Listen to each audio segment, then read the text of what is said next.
नमस्कार दोस्तों, मैं हूं नवीन पाटीदार और आप देख रहे हैं voice of MP. Gandhi Sagar अभ्यारण्य से जो हमने आपको तस्वीर दिखाई थी, किस तरीके से एक तरफ जहां बारिश हो रही है तो दूसरी तरफ बात करें तो गांधी सागर अभ्यारण्य से भ्रष्टाचार की तस्वीरें निकल के सामने आ रही है। अगर बात करें तो पहले भी तस्वीरें मैं आपको दिखाई थी पिछले साल जहां पर बारिश हुई थी और किस तरीके से जो गांधी सागर अभ्यारण्य की जो तार फेंसिंग की दीवार थी वो पानी में बह गई थी। इस बार भी वही जगह पर वो दीवार बही है, तार फेंसिंग पूरी तरीके से पानी में बहते हुए दिखे, भ्रष्टाचार की पोर खुलती हुई दिखी। साथ ही बात करें तो कांग्रेस ने बड़ा आरोप लगाया। बड़ी बात कांग्रेस ने कही है कि चीता प्रोजेक्ट में घटिया निर्माण किया गया, भ्रष्टाचार किया गया, मोदी के सपनों को चूर चूर किया गया और जिस तरीके से देश भर में ढिंडोरा पीटा गया, प्रचार प्रसार किया गया कि करोड़ रुपए की सौगात जो गांधी सागर में दी जा रही, लेकिन किस तरीके से भ्रष्टाचार किया जा रहा है, इस तरह का आरोप कांग्रेस ने लगाया। हम आपको तस्वीरें दिखा रहे हैं, तस्वीरें आप देख पा रहे होंगे। साथ ही बात करें तो कांग्रेस नेता ने कहा कि 112 करोड़ की योजना थी जो भ्रष्टाचार की भेंट चढ़ गई। 30 करोड़ रुपए तार फेंसिंग के नाम पर खर्च किए गए थे, लेकिन तस्वीरें देख पा रहे हो किस तरीके से काम किया गया। भ्रष्टाचार की पोल खुलती हुई दिख रही है। वर्तमान में जहां पर चीते रखे गए वहां से मात्र 50 मीटर की दूरी पर वो चीते हैं। ऐसे में वो तार फेंसिंग टूट जाते हैं तो चीते नुकसान पहुंचा देते हैं कई लोगों को। इस तरह की बात जो कांग्रेस नेता ने कही, आपको तस्वीरें दिखा रहे हैं, साथ ही हम आपको सुनाते हैं कांग्रेस नेता ने क्या कहा। देखिए, मैंने तो पहले भी कहा है कि भारतीय जनता पार्टी की सरकार में जो है मोदी के सपनों को चकनाचूर करने का जो है ये सब खेल हो रहा है। और मोदी जी ने बड़े बड़े दावे करे थे कि हम जो है चीते ला रहे हैं ऑस्ट्रेलिया से और पता नहीं कहाँ कहाँ से, साउथ अफ्रीका से, और वहां से चीते ला रहे हैं और वो चीतों को बसाहट कराएंगे।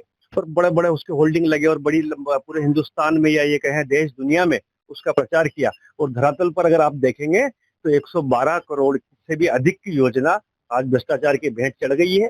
30 करोड़ रुपए जिस फेंसिंग पर खर्चा किए हैं भारत सरकार ने, 30 करोड़ रुपए जो है उसका लिए फंड दिया था, वो 30 करोड़ रुपए भी जो है भ्रष्टाचार की भेंट चढ़ गए। इतना घटिया निर्माण हुआ कि एक मामूली सी बारिश में सारा जो है ध्वस्त हो गया, वो दीवारें टूट कर बह गई। और अभी वर्तमान में जहाँ चीते जो है क्वारंटाइन करके रख रखे हैं, तो वहां से मात्र 50 मीटर दूरी की जो जितनी जो वाल थी, दीवार थी, वो दीवार टूट गई। तो निश्चित रूप से इस जो बंदर बाट हुई है इसकी जांच होना चाहिए। इसमें जो अधिकारी दोषी हो, जो कर्मचारी दोषी हो, जिन नेताओं ने मिलकर ये भ्रष्टाचार किया, उन सबके खिलाफ कार्रवाई होना चाहिए। और मैं तो यहाँ तक समझता हूँ कि ये जो पूरे देश को जो है गुमराह करने का काम किया जा रहा है।